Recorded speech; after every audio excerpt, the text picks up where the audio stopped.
1890년 5월 19일 베트남 중북부 응해안성의 작은 마을에서 한 아이가 태어났습니다. 그의 이름은 응우엔 신꿍, 훗날 세계가 호찌민이라 부르게 될 그 사람이었죠. 그가 태어난 베트남은 이미 프랑스의 지배 아래 신음하고 있었습니다. 19세기 중반, 프랑스는 가톨릭 선교사 처형을 빌미로 베트남에 함대를 보냈습니다. 1858년 9월 1일, 프랑스군이 다낭을 점령했고, 그것이 시작이었습니다. 베트남의 마지막 왕조였던 응우엔 왕조는 저항했지만, 현대식 무기로 무장한 프랑스군을 막기에는 역부족이었습니다. 프랑스는 베트남을 캄보디아, 라오스와 함께 프랑스령 인도차이나로 묶었습니다. 베트남인들은 자신들의 땅에서 노예처럼 일했습니다. 고무 농장에서, 탄광에서, 논밭에서 말이죠. 수확의 대부분은 프랑스로 가고 베트남인들에게는 굶주림만 남았습니다. 젊은 호찌민은 이 모든 것을 지켜보며 자랐습니다. 아버지는 가난한 유학자였고 프랑스 식민 당국에 저항했다는 이유로 관직에서 쫓겨났습니다. 호찌민은 21살에 프랑스 여객선의 주방 보조로 일하며 베트남을 떠났습니다. 그는 프랑스로, 영국으로, 미국으로 떠돌았습니다. 파리의 식당에서 설거지를 하고 런던의 호텔에서 청소를 했습니다. 하지만 그의 눈은 항상 조국을 향해 있었습니다. 1919년 베르사유 궁전에서 제1차 세계대전의 전후 처리를 논의하는 파리 강화회의가 열렸습니다. 미국 대통령 우드로 윌슨은 민족 자결주의를 외쳤습니다. 모든 민족은 스스로의 운명을 결정할 권리가 있다는 거창한 선언이었죠. 호찌민은 프랑스식 양복을 차려입고 베르사유로 향했습니다. 손에는 베트남 인민의 청원서가 들려 있었습니다. 8개 조항으로 된 이 청원서는 베트남인에게도 프랑스인과 동등한 권리를 달라는 지극히 온건한 요구였습니다. 하지만 아무도 그를 만나주지 않았습니다. 윌슨의 민족자결주의는 유럽의 소국들을 위한 것이었지 아시아와 아프리카의 식민지를 위한 것이 아니었던 겁니다. 호찌민은 그날 깨달았습니다. 제국주의자들에게 호소해서는 아무것도 얻을 수 없다는 것을요. 그는 레닌의 글을 읽기 시작했습니다. 공산주의가 답이라서가 아니었습니다. 레닌이 유일하게 식민지 해방을 진지하게 말하는 사람이었기 때문입니다. 훗날 호찌민은 이렇게 회고했습니다. 처음에 내가 레닌과 코민테른을 믿도록 한 원동력은 공산주의가 아닌 애국주의였다. 1930년 홍콩의 작은 아파트에서 호찌민은 분열되어 있던 베트남의 공산주의 조직들을 통합했습니다. 인도차이나 공산당이 탄생한 순간이었습니다. 이 조직은 베트남 독립투쟁의 중심이 될 운명이었습니다. 같은 해 베트남 북부의 2개 성에서 노동자들이 무장봉기를 일으켰습니다. 그들은 단 3개월이었지만 소비에트 정권을 수립했습니다. 프랑스는 탱크와 비행기를 동원해 무자비하게 진압했습니다. 수천 명이 죽었고 더 많은 사람이 투옥되었습니다. 하지만 저항의 불씨는 꺼지지 않았습니다. 1940년 태평양의 먹구름이 짙어졌습니다. 일본 제국은 남진 정책을 추진하며 인도차이나를 침략했습니다. 프랑스는 본국이 나치에게 점령당한 상황이라 제대로 저항하지도 못했습니다. 베트남은 이제 2개의 제국에서 프랑스와 일본에서 사이에 끼인 신세가 되었습니다. 1941년 2월 호찌민이 중국에서 30년 만에 베트남으로 돌아왔습니다. 그는 중국 국경 근처의 산악지대에 은신처를 마련했습니다. 5월 19일 그의 5천번째 생일에 베트남 독립동맹, 줄여서 베트민이 결성되었습니다. 베트민은 단순한 공산주의 조직이 아니었습니다. 민족주의자, 지식인, 농민, 노동자 모두를 포괄하는 독립운동 전선이었습니다. 목표는 단 하나, 베트남의 독립이었습니다. 호찌민은 게릴라 부대를 조직했습니다. 베트남 해방군이라 불린 이 부대는 정글 속에서 일본군을 괴롭히기 시작했습니다. 그리고 놀랍게도 미국이 이들을 도왔습니다. 미국의 전략사무국오 SS, 훗날 CIA가 될 이 조직은 일본에 대항하는 세력이라면 누구든 지원했습니다. 패티 소령이 이끄는 사슴팀은 베트남의 정글로 낙하산을 타고 내려왔습니다. 그들은 베트민 게릴라들에게 무기를 주고 전술을 가르쳤습니다. 아이러니하죠? 불과 20년 후에는 미국과 베트남이 서로에게 총부리를 겨누게 될 텐데 말입니다. 1945년 8월 6일 히로시마에 원자폭탄이 떨어졌습니다. 이어서 나가사키도 불바다가 되었고 소련이 대일전을 선포했습니다. 일본의 패망은 시간 문제였습니다. 호찌민은 기회를 놓치지 않았습니다. 8월 13일 그는 전국에 총봉기를 호소했습니다. 베트민의 무장 세력들이 움직였고 도시의 노동자들이 거리로 쏟아져 나왔습니다. 심지어 친일파들조차 대세를 잃고 베트민에 합류했습니다. 이것이 8월 혁명이었습니다. 하노이, 후에, 사이공. 베트남의 3대 도시가 차례로 베트민의 손에 들어갔습니다. 일본은 저항할 힘도 의지도 없었습니다. 마지막 황제 바오다이는 왕좌를 포기하고 퇴위했습니다. 1945년 9월 2일 하노이의 바딘 광장에는 50만 명이 운집했습니다. 누더기 옷을 입은 농민들, 공장 노동자들, 학생들이 붉은 깃발을 흔들었습니다. 연단 위로 마른 체구의 남자가 올라갔습니다. 호찌민이었습니다. 그는 선언문을 읽기 시작했습니다. 그런데 그 첫 구절이 놀라웠습니다. 모든 인간은 평등하게 태어났다. 창조주는 인간에게 침해할 수 없는 권리를 부여했으니 그것은 생명과 자유와 행복 추구권이다. 미국 독립선언문의 첫 구절이었습니다. 호찌민은 계속했습니다. 프랑스는 80년 동안 우리를 억압했다.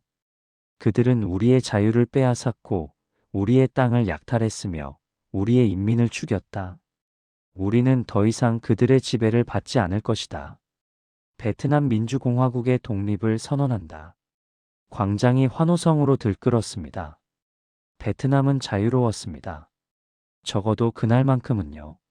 하지만 자유는 오래가지 못했습니다. 포츠담 회담에서 연합국은 결정했습니다. 북위 16도선 이북은 중국 국민당군이, 이남은 영국군이 일본군 무장해제를 담당한다고 말이죠. 실상은 달랐습니다. 영국군을 따라 프랑스군이 들어왔습니다. 샤를 드골은 베트남을 포기할 생각이 전혀 없었습니다. 1945년 10월 자크 르클레르 장군이 이끄는 프랑스 기갑사단이 사이공에 상륙했습니다. 호찌민은 딜레마에 빠졌습니다. 싸워야 할까, 협상해야 할까? 베트민은 강했지만 탱크와 대포를 가진 프랑스군과 정면으로 맞서기에는 역부족이었습니다. 1946년 3월 호찌민은 타협안을 제시했습니다. 베트남을 프랑스 연합 내의 자유국으로 인정하되 5년 내에 독립 여부를 국민투표로 결정한다는 내용이었습니다. 하지만 프랑스는 약속을 지킬 생각이 없었습니다. 그들은 남부의 코친차이나 공화국이라는 괴뢰 정부를 세웠습니다. 호찌민은 협상을 위해 파리로 갔지만 프랑스는 시간만 끌 뿐이었습니다. 1946년 11월 20일 하이퐁 항구에서 프랑스 세관과 베트민 사이에 작은 충돌이 일어났습니다. 프랑스는 이를 빌미로 삼았습니다. 11월 23일 프랑스 순양함들이 하이퐁에 함포 사격을 가했습니다. 6,000명의 민간인이 죽었습니다. 12월 19일 밤 프랑스군이 하노이를 공격했습니다. 호찌민의 관저가 포위되었습니다. 가까스로 탈출한 호찌민은 다시 산으로 들어갔습니다. 제1차 인도차이나 전쟁이 시작되었습니다. 이 전쟁은 8년 동안 계속될 것이고 베트남의 운명을 완전히 바꿔놓을 것이며 훗날 미국이 개입하는 더 거대한 전쟁의 서막이 될 것이었습니다. 정글 속 어딘가에서 호찌민은 다시 게릴라전을 준비하고 있었습니다. 그는 부하들에게 말했습니다. 어려운 것이란 없다. 단지 흔들리는 마음이 두려울 뿐. 산을 파고 바다를 메울 수 있다. 마음을 굳게 먹는다면 할 수 있다. 그리고 밤의 정글은 다시 한번 저항의 함성으로 가득 찼습니다. 프랑스는 착각했습니다. 현대식 무기로 무장한 정규군이 정글의 게릴라 따위는 쉽게 제압할 수 있을 거라고 말이죠. 하지만 베트남의 정글은 프랑스군의 무덤이 되었습니다. 베트민 게릴라들은 밤에 나타났다가 새벽이 되면 연기처럼 사라졌습니다. 프랑스군이 마을을 점령하면 낮에는 프랑스 국기가 휘날렸지만 밤이 되면 베트남 깃발로 바뀌었습니다. 농민들은 낮에는 프랑스군에게 절을 하고 밤에는 베트민에게 식량을 날랐습니다. 프랑스는 막대한 돈을 쏟아부었습니다. 하지만 늪에 빠진 것 같았습니다. 빠져나가려 발버둥 칠수록 더 깊이 가라앉았죠. 1950년 상황이 급변했습니다. 중국에서 마오쩌둥의 공산당이 승리했고 한반도에서 전쟁이 터졌습니다. 미국은 공산주의의 도미노 효과를 우려하기 시작했습니다. 한 나라가 넘어지면 옆 나라도 그 옆 나라도 차례로 넘어질 거라는 이론이었죠. 미국은 프랑스를 지원하기 시작했습니다. 돈이 쏟아졌고 무기가 들어왔습니다. 1954년까지 미국은 전쟁 비용의 80%를 부담했습니다. 아이러니하게도 미국은 이미 이때부터 베트남의 늪에 발을 담그고 있었던 겁니다. 베트민도 지원을 받았습니다. 중국과 소련이 무기를 보냈고 군사고문들이 왔습니다. 보응우옌잡 장군이 이끄는 베트남 인민군은 이제 게릴라 부대가 아니라 포와 대공포로 무장한 정규군으로 변모하고 있었습니다. 1953년 말 프랑스는 전략을 바꿨습니다. 앙리 나바르 장군이 새로운 사령관으로 부임했습니다. 그는 베트민의 북부 기지를 차단하기로 했습니다. 목표는 라오스 국경 근처의 디엔비엠프였습니다. 디엔비엠프는 산으로 둘러싸인 분지였습니다. 군사적 관점에서 보면 최악의 위치였죠. 하지만 나바르는 자신만만했습니다. 베트민은 중포를 산 위로 끌어올릴 능력이 없을 거라고 확신했거든요. 1953년 11월 20일 프랑스 공수부대가 디엔비엠프에 낙하했습니다. 그들은 즉시 참호를 파고 비행장을 건설했습니다. 1만 6천 명의 정예 부대가 집결했습니다. 외인 부대, 모로코 부대, 베트남인 용병까지 프랑스가 동원할 수 있는 최정예 병력이었습니다. 나바르는 진지의 여자 이름을 붙였습니다. 가브리엘, 베아트리스, 이자벨. 그의 애인들 이름이었다고 합니다. 프랑스군은 참호 안에서 와인을 마시고 포커를 치며 베트민이 오기를 기다렸습니다. 베트민은 오고 있었습니다. 보응우옌잡 장군은 5만 명의 병력을 동원했습니다. 그리고 놀라운 일을 해냈습니다. 중국제 105 곡사포를 분해하여 산 위로 끌어올린 겁니다. 대공포도 올렸습니다. 이 모든 것을 정글 속에 숨겨서 프랑스 정찰기가 전혀 눈치채지 못하게 했습니다. 수만 명의 베트남 농민들이 동원되었습니다. 그들은 등에 포탄을 지고 산을 올랐습니다.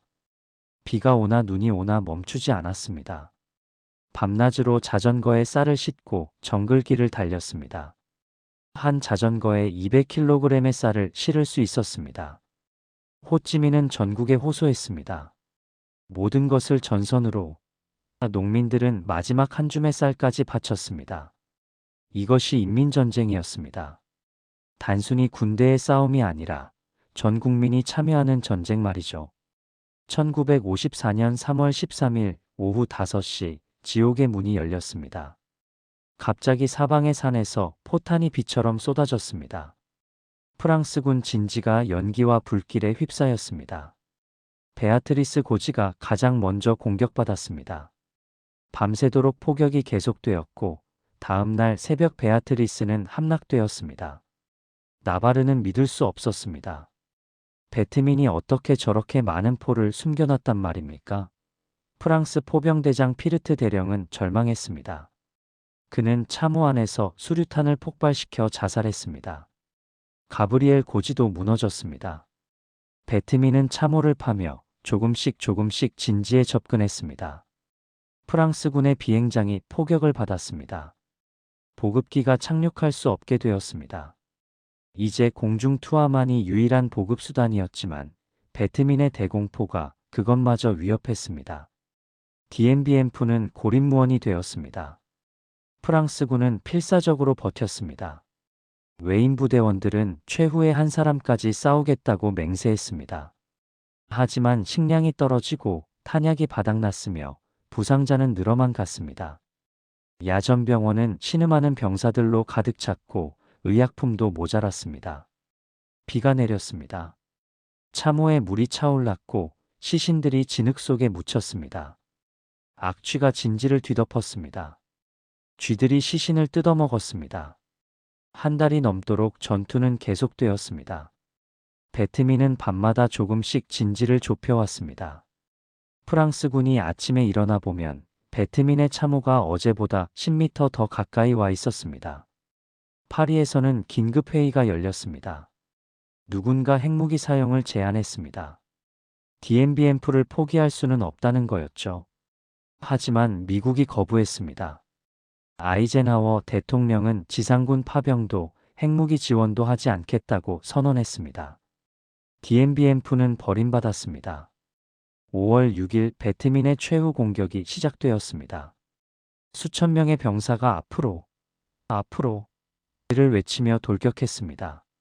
프랑스군의 기관총이 불을 뿜었지만 배트민은 멈추지 않았습니다. 쓰러진 동료의 시신을 밟고 계속 전진했습니다. 5월 7일 오후 5시 30분 드카스트리 대령이 무전을 보냈습니다. 이제 끝이다. 더 이상 싸울 수 없다. 흰 깃발이 올라갔습니다. 56일간의 DMBM프 전투가 끝났습니다. 프랑스군 1만 6천 명 중 3천 명이 전사했고 나머지는 포로가 되었습니다. 배트민도 8천 명이 죽고 1만 5천 명이 다쳤습니다. 하지만 승리는 배트민의 것이었습니다. 이 소식이 전해지자 프랑스 정부는 무너졌습니다. 새 총리가 취임하면서 첫 번째로 한 일은 베트남과의 평화 협상을 제안하는 것이었습니다. 1954년 4월부터 스위스 제네바에서 회담이 열리고 있었습니다. 프랑스, 베트남, 미국, 소련, 중국, 영국 강대국들이 베트남의 운명을 논의했습니다. DMBM프 함락 소식이 전해지자 협상의 분위기가 완전히 바뀌었습니다. 이제 프랑스는 체면을 살릴 방법을 찾는 패배자였습니다. 7월 20일 제네바 협정이 체결되었습니다. 주요 내용은 이랬습니다. 베트남은 북위 17도선을 경계로 잠정적으로 분할된다. 북쪽은 호찌민의 베트남 민주공화국이, 남쪽은 바오다이 황제의 베트남국이 통치한다. 2년 후인 1956년에 전국적인 선거를 실시하여 통일정부를 수립한다. 호찌민은 받아들였습니다. 그는 선거에 자신이 있었습니다. 전쟁에서 이겼으니 선거에서도 이길 거라고 확신했죠. 하지만 미국은 다른 생각이었습니다. 존 포스터 덜레스 국무장관은 냉정하게 분석했습니다. 선거가 실시되면 호찌민이 80% 이상의 득표로 이길 것이다. 그렇게 되면 베트남 전체가 공산화된다. 그래서 미국은 결정했습니다. 선거를 막아야 한다고. 남베트남에서는 변화가 일어나고 있었습니다. 미국은 바오다이 황제를 버렸습니다. 그는 너무 나약했고 프랑스 괴뢰라는 이미지가 강했습니다. 미국은 새로운 인물을 찾았습니다. 응오딘 지엠이었습니다. 지엠은 독실한 가톨릭 신자이자 철저한 반공주의자였습니다.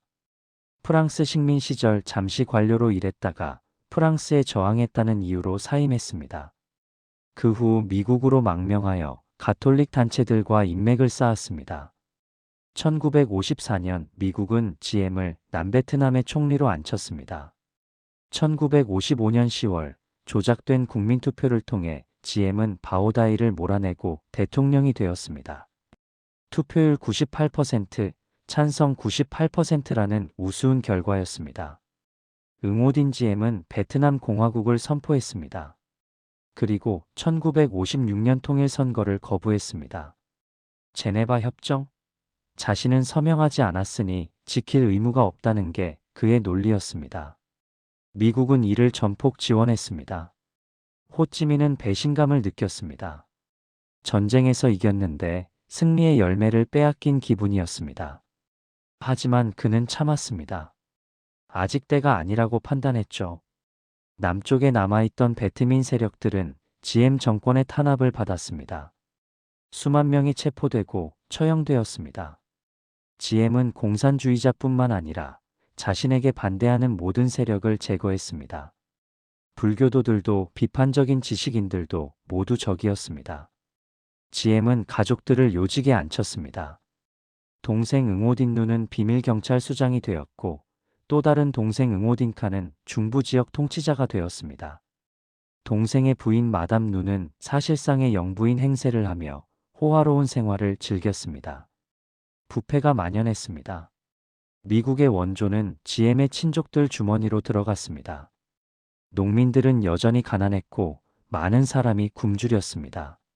하지만 미국은 눈을 감았습니다. GM이 독재자라는 것쯤은 알았습니다. 하지만 그래도 우리 편의 독재자였으니까요. 북베트남에서 호찌민은 고민했습니다. 언제까지 기다려야 할까? 남쪽의 동지들은 학살당하고 있는데 가만히 앉아서 지켜봐야 할까? 1959년 북베트남은 결정을 내렸습니다. 남쪽을 해방시키겠다고. 평화적인 방법이 막혔으니 다시 무력으로 가는 수밖에 없었습니다. 호찌민 루트가 건설되기 시작했습니다. 북베트남에서 라오스와 캄보디아를 거쳐 남베트남으로 이어지는 비밀 보급로였습니다. 정글 속 오솔길이었지만 이 길로 무기와 병력이 남쪽으로 내려갔습니다. 1960년 12월 남베트남에서 민족해방전선이 결성되었습니다. 미국과 남베트남 정부는 이들을 베트콩이라고 불렀습니다. 베트남 공산주의자를 줄인 경멸적인 표현이었죠. 제2차 인도차이나 전쟁, 곧 베트남 전쟁이 시작되고 있었습니다. 그리고 이번에는 프랑스가 아니라 미국이 상대였습니다. 정글 속 어딘가에서 베트콩 게릴라들이 무기를 손질하고 있었습니다. 또다시 긴 전쟁의 막이 오르고 있었습니다. 1963년 6월 11일 사이공의 한복판에서 불가능해 보이는 일이 벌어졌습니다. 틱광둑이라는 73세의 불교 승려가 교차로 한가운데 앉았습니다. 다른 승려들이 그의 몸에 휘발유를 부었습니다. 틱광둑은 염주를 돌리며 조용히 기도했습니다. 그리고 스스로 불을 붙였습니다. 화염이 그의 몸을 감쌌습니다. 하지만 그는 비명 한 번 지르지 않았습니다. 연꽃 자세로 앉은 채 불타올랐습니다. 주변에 모인 사람들은 무릎을 꿇고 울었습니다. 미국 AP통신의 멜컴 브라운 기자가 이 장면을 카메라에 담았습니다. 다음 날 이 사진이 전 세계 신문 일면을 장식했습니다. 케네디 대통령도 이 사진을 보고 충격을 받았다고 합니다. 왜 승려는 분신했을까요? 응오딘 GM 정권의 종교 탄압 때문이었습니다. GM은 가톨릭 신자였고 인구의 10%에 불과한 가톨릭을 우대했습니다. 반면 인구의 70%를 차지하는 불교도들은 차별받았습니다. 불교 축제는 금지되고 사원은 폐쇄되었습니다. 5월 8일 후회에서 부처님 오신 날 기념 행사가 있었습니다. GM 정권은 집회를 금지했지만 수천 명의 불교도가 거리로 나왔습니다. 정부군이 발포했고 9명이 죽었습니다. 그 중에는 어린아이들도 있었습니다.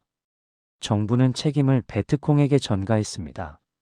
아무도 믿지 않았습니다. 틱광둑의 분신은 항의의 절정이었습니다.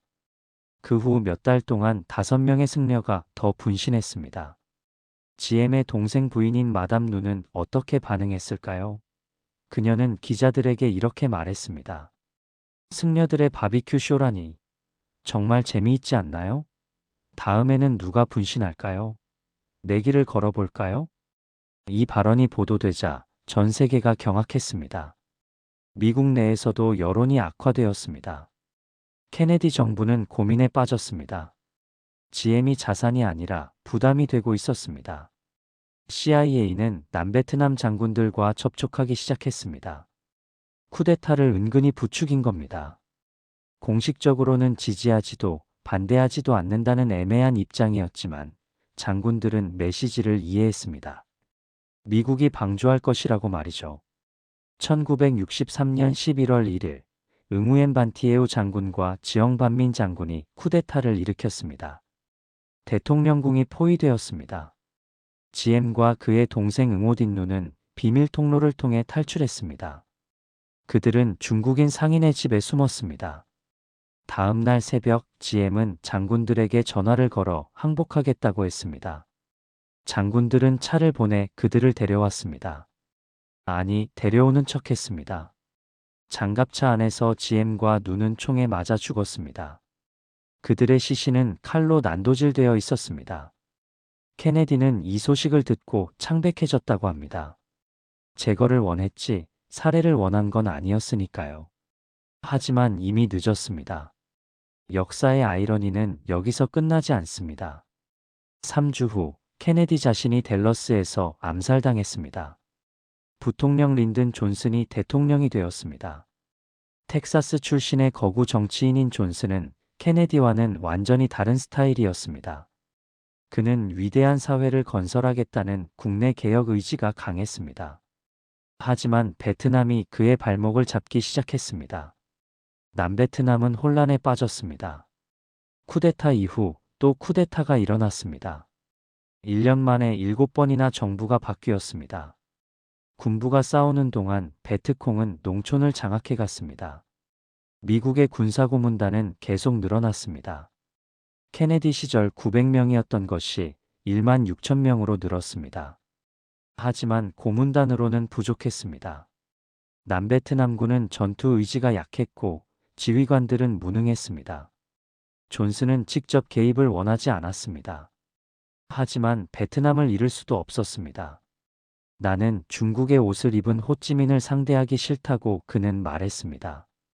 그래서 필요한 게 명분이었습니다. 미국이 직접 참전할 수 있는 결정적 계기 말이죠. 1964년 8월 2일 통킹만의 공해상에서 미국 구축함 매독스호가 순찰 중이었습니다. 갑자기 북베트남 어뢰정 세척이 접근했습니다. 어뢰와 기관총으로 공격했다고 매독스호는 보고했습니다. 매독스호는 반격했고 근처의 항공모함에서 전투기들이 날아와 어뢰정 한 척을 격침시켰습니다. 2일 후인 8월 4일 밤이었습니다.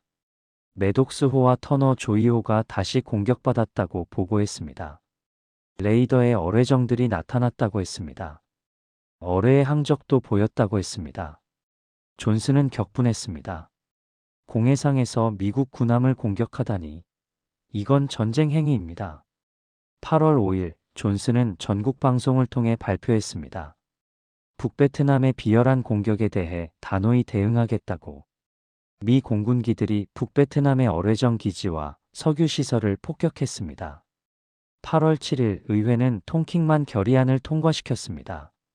대통령에게 동남아시아에서 무력 공격을 격퇴하기 위해 필요한 모든 조치를 취할 권한을 부여한다는 내용이었습니다.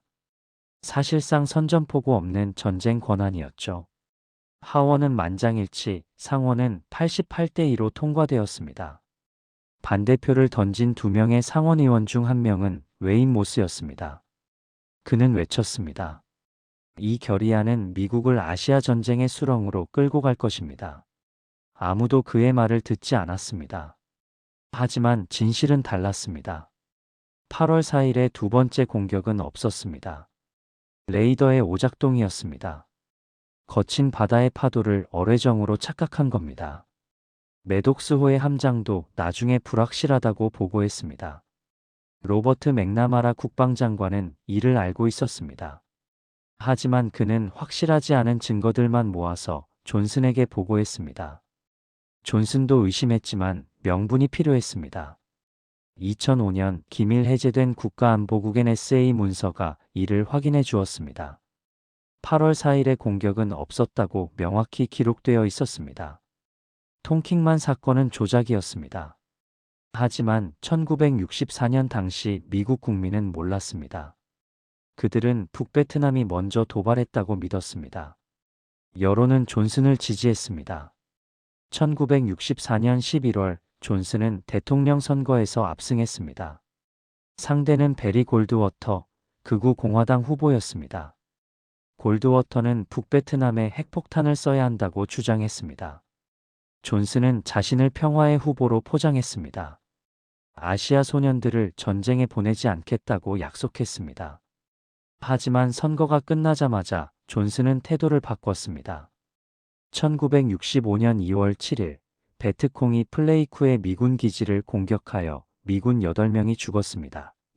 존슨은 이를 빌미로 플레이밍 다트 작전을 개시했습니다. 북베트남에 대한 폭격이었죠. 이어서 롤링 썬더 작전이 시작되었습니다. 계속되는 북폭이었습니다. 1965년부터 1968년까지 3년 동안 미군은 북베트남에 100만 톤이 넘는 폭탄을 퍼부었습니다. 제2차 세계대전 때 유럽 전체에 떨어뜨린 폭탄보다 많은 양이었습니다. 하지만 폭격만으로는 부족했습니다. 지상군이 필요했습니다. 1965년 3월 8일 미 해병대 3,500명이 다낭에 상륙했습니다. 베트남 소녀들이 꽃다발을 들고 그들을 환영했습니다. 해병들은 웃으며 사진을 찍었습니다. 그들은 몰랐습니다. 이것이 10년 동안 계속될 악몽의 시작이라는 것을. 처음에는 방어 임무였습니다. 미군 기지를 지키는 것. 하지만 곧 전투 임무로 바뀌었습니다. 수색 선멸 작전이 시작되었습니다. 정글로 들어가 베트콩을 찾아내 죽이는 임무였죠. 병력이 계속 증가했습니다. 1965년 말 18만 명, 1966년 38만 명, 1967년 48만 명, 1968년에는 54만 명에 달했습니다. 미국만이 아니었습니다. 한국이 5만 명을 보냈습니다. 태국, 호주, 뉴질랜드, 필리핀도 병력을 파견했습니다. 한국군의 참전은 특별한 의미가 있었습니다. 박정희 대통령은 베트남 파병을 국익의 관점에서 접근했습니다. 미국과의 동맹 강화, 경제 원조 확대, 그리고 무엇보다 베트남 특수였죠. 1964년 9월 첫 번째 부대인 의료지원단과 태권도 교관으로 구성된 비둘기 부대가 파견되었습니다. 이어서 1965년 맹호부대와 청룡부대가 출병했습니다.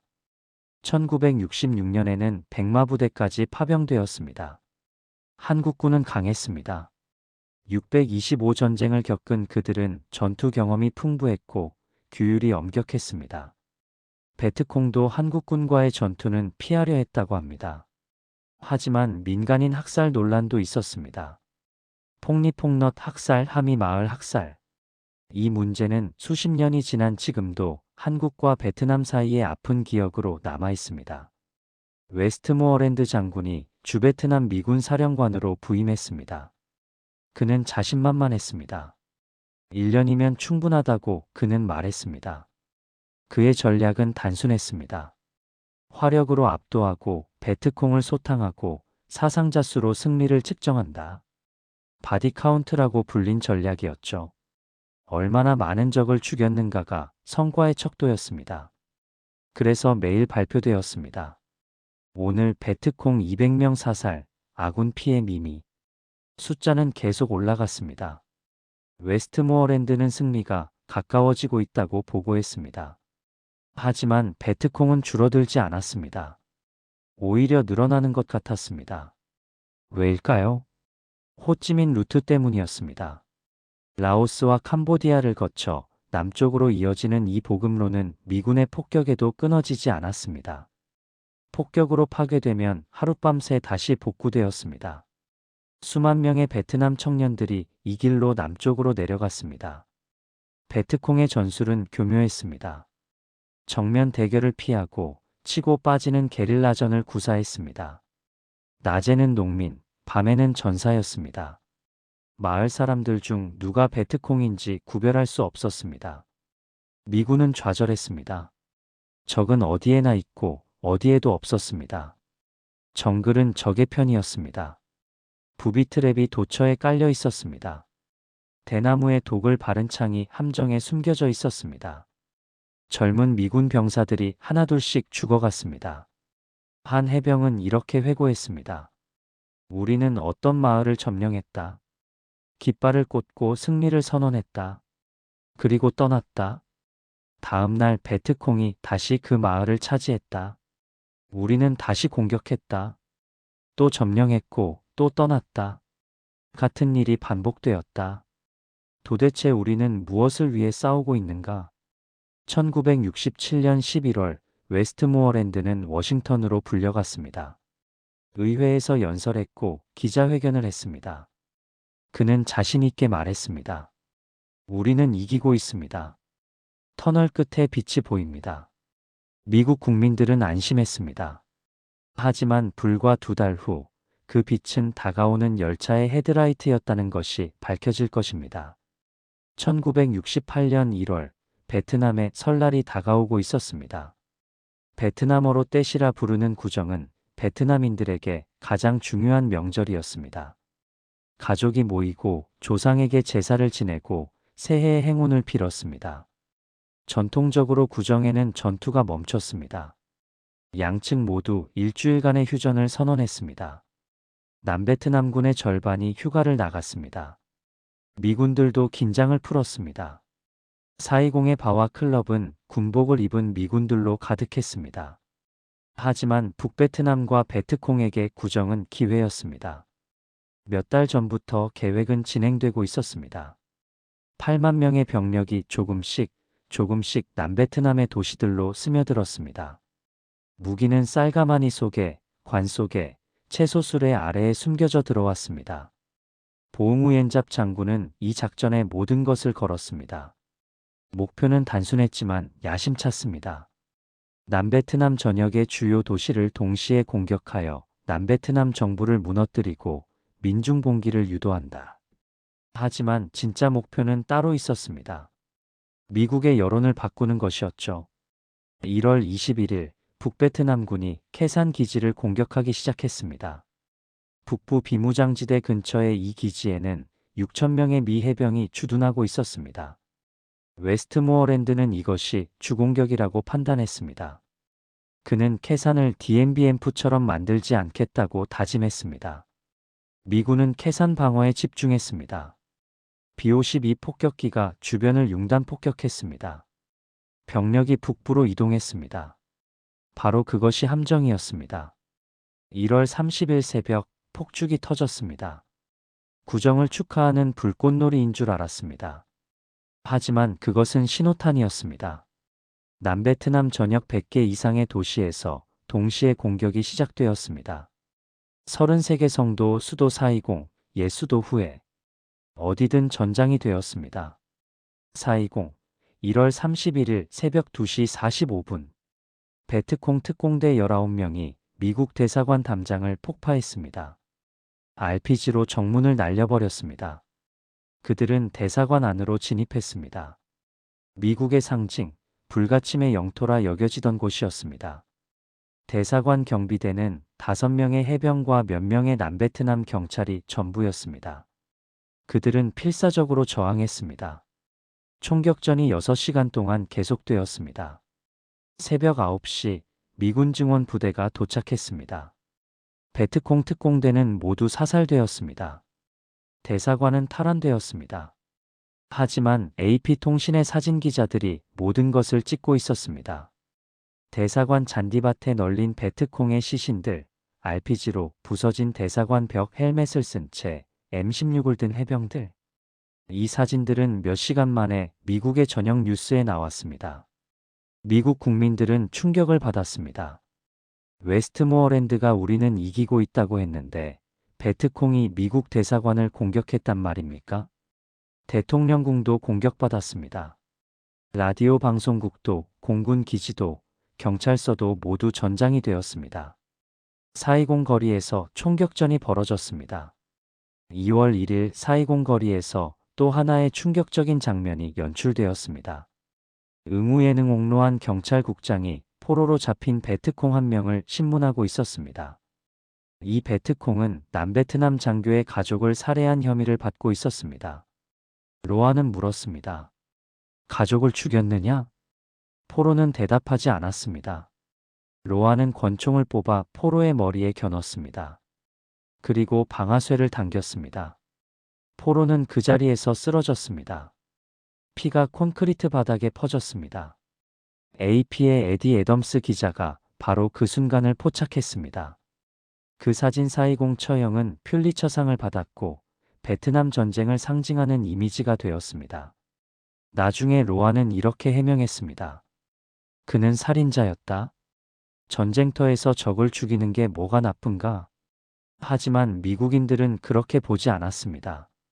그들이 본 것은 무고한 포로를 거리에서 처형하는 야만적인 장면이었습니다.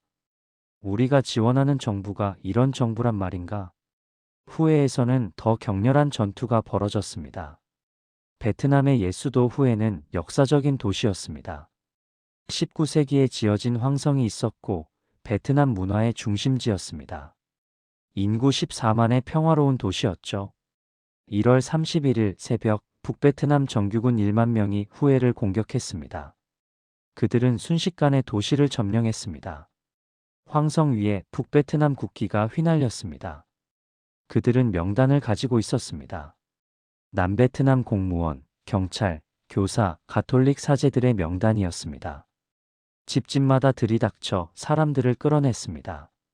다음 날 후에 외곽에서 수백 구의 시신이 발견되었습니다. 손이 뒤로 묶인 채 머리에 총을 맞고 있었습니다. 일부는 생매장되었습니다. 총 3천여 명이 학살당한 것으로 추정됩니다. 미 해병과 남베트남군이 반격했습니다. 후에 탈환 작전이 시작되었습니다. 거리 전투였습니다. 집 한 채, 벽 하나하나를 두고 싸웠습니다. 북베트남군은 끝까지 저항했습니다. 3주가 걸렸습니다. 해병들은 한 블록씩 전진했습니다. 박격포와 네이팜탄이 도시를 불태웠습니다. 아름다운 황성은 폐허가 되었습니다. 2월 24일 마침내 황성이 탈환되었습니다. 미국 국기가 올라갔습니다.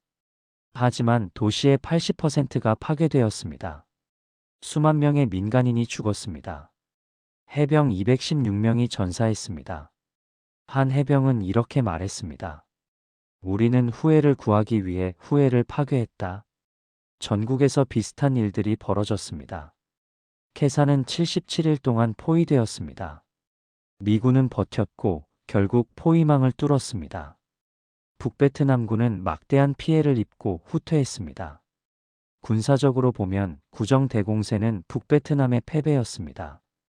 8만 명의 공격 병력 중 5만 명 이상이 사상자가 되었습니다. 베트콩의 전력은 거의 괴멸되었습니다. 기대했던 민중 봉기는 일어나지 않았습니다. 남베트남 정부는 무너지지 않았습니다. 미군과 남베트남군의 피해는 상대적으로 적었습니다. 미군 전사자 2,000명, 남베트남군 4,000명이었습니다. 웨스트모어랜드는 승리를 선언했습니다. 적은 큰 도박을 걸었다가 참패했다고 그는 말했습니다. 하지만 진짜 전장은 베트남이 아니라 미국에 있었습니다. 미국의 안방에서 구정대공세는 생중계되었습니다. CBS, MBC, ABC 모든 방송사의 카메라가 420에 있었습니다.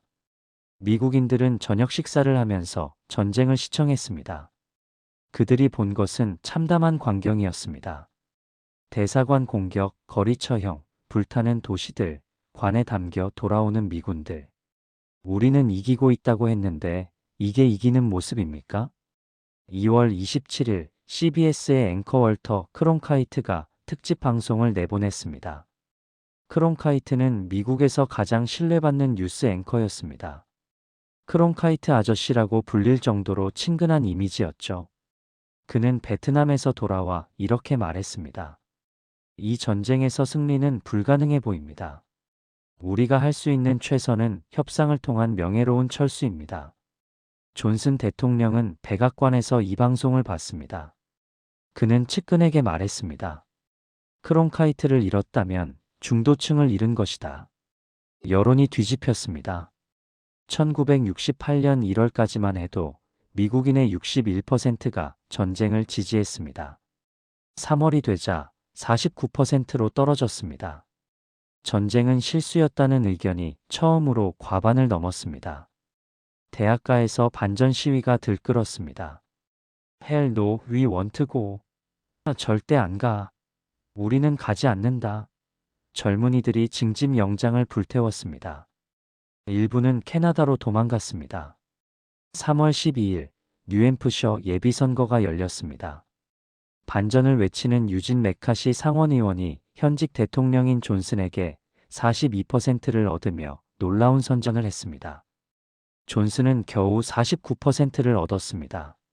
4일 후 로버트 케네디 상원의원이 대선 출마를 선언했습니다.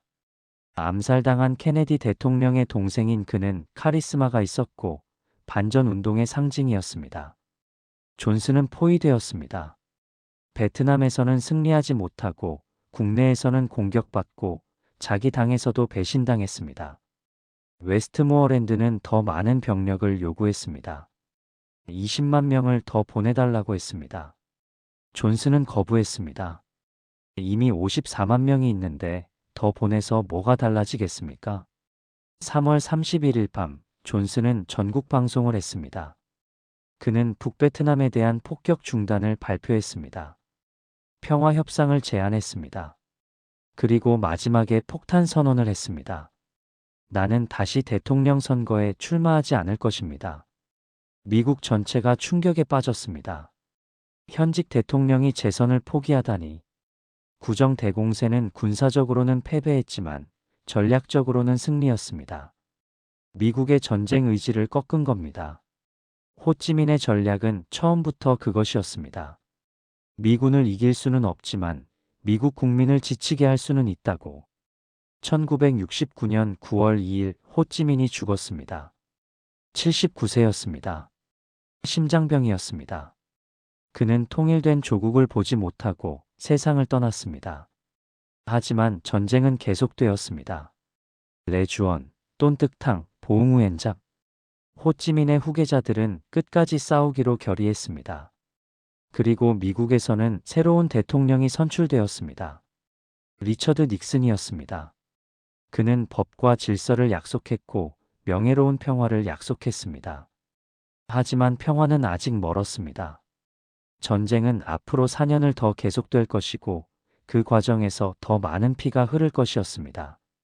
1968년 3월 16일 아침 베트남 꽝응하이성의 미라이 마을은 평화로웠습니다.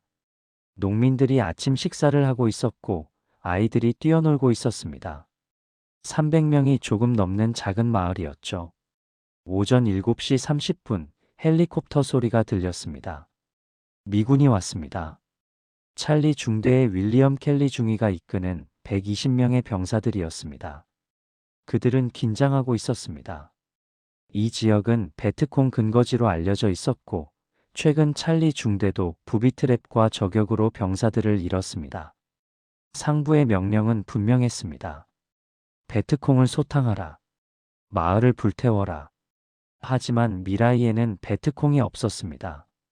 남자들은 대부분 들에 나가 있었고 마을에는 노인과 여자, 아이들만 있었습니다. 병사들이 마을로 들어갔습니다. 켈리 중위가 명령했습니다. 모두 모아라. 마을 사람들이 광장으로 끌려 나왔습니다. 할머니, 엄마들, 어린아이들. 그들은 무슨 일인지 몰라 두려워했습니다. 그리고 총성이 울렸습니다. 켈리는 병사들에게 사격 명령을 내렸습니다. M16 소총이 불을 뿜었습니다. 사람들이 비명을 지르며 쓰러졌습니다. 도망치려는 사람들도 총에 맞았습니다. 엄마가 아이를 감싸 안고 있었습니다. 함께 죽었습니다. 할머니가 손을 들어 애원했습니다. 총알이 그녀를 관통했습니다. 일부 병사들은 거부했습니다. 한 병사는 소총을 내려놓고 울기 시작했습니다. 하지만 대부분은 명령을 따랐습니다. 전쟁이 그들을 괴물로 만들었습니다. 여자들이 끌려가 강간당했습니다. 집들이 불탔습니다. 우물에 수류탄이 던져졌습니다. 가축들이 총에 맞았습니다. 4시간 동안 학살은 계속되었습니다. 하늘 위에서 휴 톰슨 주니가 정찰 헬리콥터를 몰고 있었습니다. 그는 이상한 것을 목격했습니다. 마을에서 연기가 피어오르고 시신들이 널려 있었습니다. 하지만 전투의 흔적은 없었습니다. 톰슨은 착륙했습니다. 참호에 떨고 있는 베트남인들을 발견했습니다. 미군 병사들이 그들을 향해 다가오고 있었습니다. 톰슨은 자기 헬기와 베트남인들 사이에 섰습니다. 그는 기총사수에게 명령했습니다. 저 미군들이 민간인을 쏘려 하면 그들을 쏴라. 미군 병사들이 멈칫했습니다. 톰슨은 베트남인들을 헬기에 태워 안전한 곳으로 옮겼습니다. 그는 여러 번 왕복하며 11명을 구했습니다. 정오가 되자 학살이 끝났습니다. 미라이는 지옥이 되었습니다. 504명이 죽었습니다. 그중 182명이 여자였고 173명이 어린이였습니다. 생후 1개월 된 아기도 있었습니다. 공식 보고서에는 이렇게 기록되었습니다. 베트콩 128명 사살. 아군 피해 없음. 톰슨은 상부에 보고했습니다. 하지만 조사는 흐지부지 되었습니다. 군은 이 사건을 덮으려 했습니다. 1년 반 동안 아무도 몰랐습니다. 1969년 3월 로널드 리드나워라는 병사가 의회와 국방부에 편지를 보냈습니다. 그는 미라이에 있지 않았지만 참전한 병사들로부터 이야기를 들었고 사진을 봤습니다. 시신 더미의 끔찍한 사진들이었습니다. 조사가 시작되었습니다. 언론이 파헤쳤습니다. 1969년 11월 뉴욕타임스가 이 사건을 폭로했습니다. 12월에는 사진들이 라이프지에 실렸습니다. 미국 전체가 충격에 빠졌습니다. 우리 아이들이 저런 짓을 했단 말입니까? 어떤 사람들은 믿지 않으려 했습니다. 공산주의자들의 선전이라고 했습니다. 하지만 증거는 명백했습니다. 사진이 있었고 생존자들의 증언이 있었고 병사들 자신의 고백이 있었습니다. 26명의 병사가 전범 혐의로 기소되었습니다. 하지만 결국 유죄 판결을 받은 사람은 켈리 중의 한 명뿐이었습니다. 그는 종신형을 선고받았습니다. 하지만 여론은 분열되었습니다. 일부는 그를 전쟁 범죄자라고 비난했습니다. 하지만 많은 사람들은 그를 희생양이라고 봤습니다. 명령을 따랐을 뿐인데 왜 그만 처벌받느냐는 거였죠. 닉슨 대통령은 여론에 굴복했습니다. 켈리의 형량은 감형되고 또 감형되어 결국 3년 반의 가택연금으로 끝났습니다. 1974년 그는 완전히 풀려났습니다. 휴 톰슨 주니는 어떻게 되었을까요? 그는 침묵을 강요받았습니다. 일부는 그를 배신자라고 불렀습니다. 동료 미군을 향해 총을 겨눴다는 이유였습니다. 30년이 지난 1998년 톰슨과 그의 부하들은 마침내 군인 공로 메달을 받았습니다. 늦은 인정이었습니다. 미라이는 유일한 사건이 아니었습니다. 타이거 포스 부대의 잔혹행위, 다른 마을들에서의 학살들, 보고되지 않은 사건들이 얼마나 더 많았을까요? 전쟁이 사람을 바꿨습니다. 19세, 20세의 평범한 미국 청년들이 정글에서 괴물이 되었습니다. 친구가 부비트랩에 죽는 걸 보고 저격수의 총에 전우가 쓰러지는 걸 보고 누가 적이고 누가 민간인인지 구별할 수 없는 상황에서 그들은 미쳐갔습니다. 한 참전 용사는 이렇게 말했습니다. 처음에는 베트콩을 죽였다. 그 다음에는 베트남인을 죽였다. 마지막에는 그냥 사람을 죽였다. 인간성을 잃은 것이다. 미국 국내에서 반전 운동은 거세졌습니다. 1969년 10월 15일 베트남 모라토리엄이라는 대규모 반전 시위가 열렸습니다. 전국에서 200만 명 이상이 참여했습니다. 워싱턴 D.C.에만 25만 명이 모였습니다. 대학생들이 수업을 거부했습니다. 교수들이 강의를 중단하고 베트남 문제를 토론했습니다. 교회에서 추도식이 열렸습니다. 전사한 미군들의 이름이 하나하나 호명되었습니다. 윌리엄 존슨 19세 텍사스 휴스턴 출신, 마이클 데이비스 21세 캘리포니아 로스앤젤레스 출신. 이름을 읽는 데만 40시간이 걸렸습니다. 닉슨은 이를 무시했습니다. 그는 자신을 지지하는 침묵하는 다수를 믿는다고 말했습니다. 시위하는 사람들은 시끄러운 소수에 불과하다고 했습니다.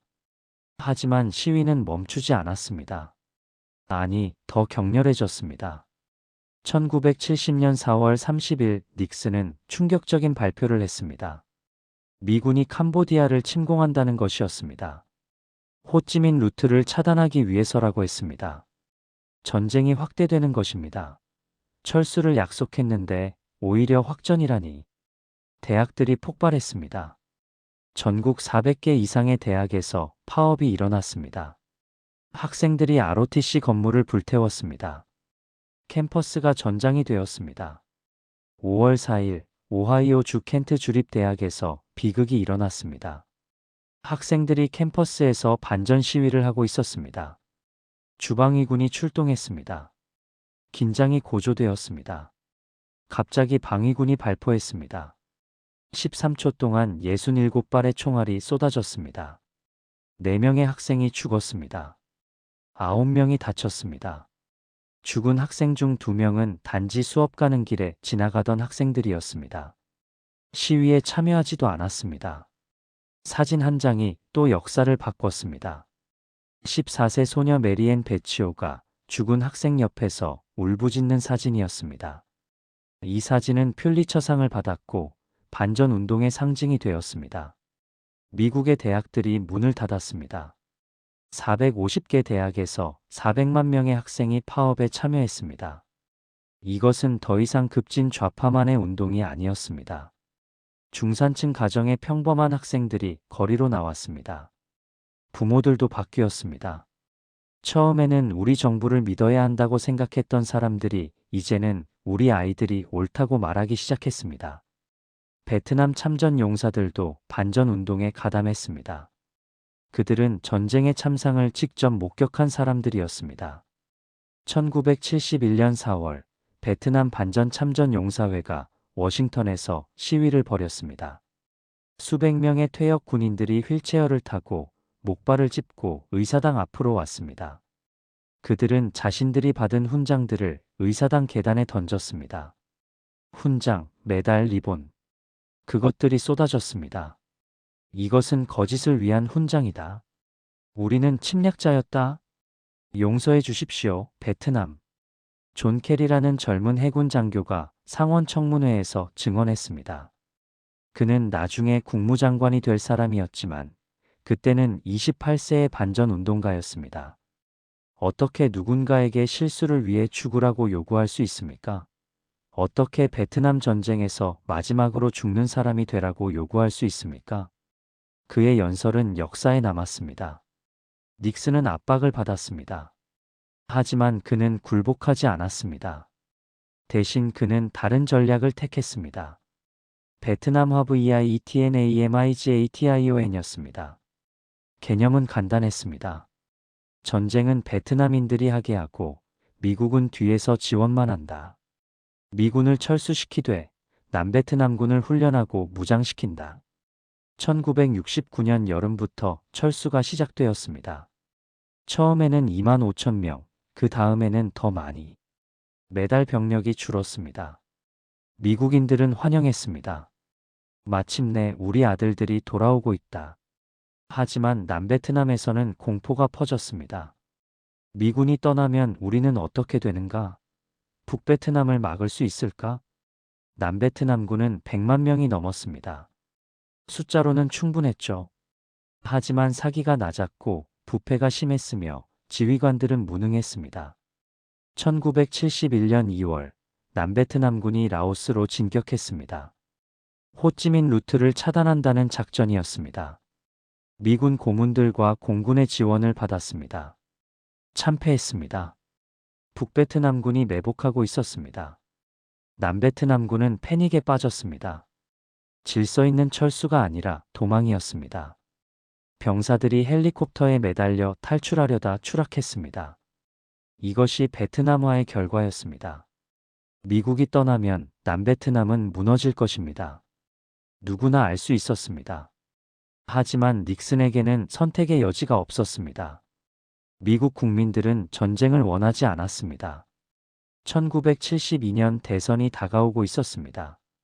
전쟁을 끝내야 했습니다. 협상이 진행되고 있었습니다. 파리에서 미국과 북베트남이 비밀리에 만나고 있었습니다. 헨리 키신저 국무안 보보좌관과 레둑토 북베트남 협상대표가 마주 앉았습니다. 하지만 합의는 쉽지 않았습니다. 북베트남은 미군의 완전 철수와 티에우 정권의 퇴진을 요구했습니다. 미국은 북베트남군의 철수를 요구했습니다. 협상은 교착 상태였습니다. 그리고 정글에서는 여전히 사람들이 죽어가고 있었습니다. 1972년 10월 헨리 키신저는 자신만만하게 말했습니다. 평화가 가까이 왔습니다. 파리 협상에서 돌파구를 찾았다는 것이었습니다. 북베트남이 양보했고 합의가 임박했다고 했습니다. 닉슨 대통령의 재선을 한 달 앞둔 시점이었습니다.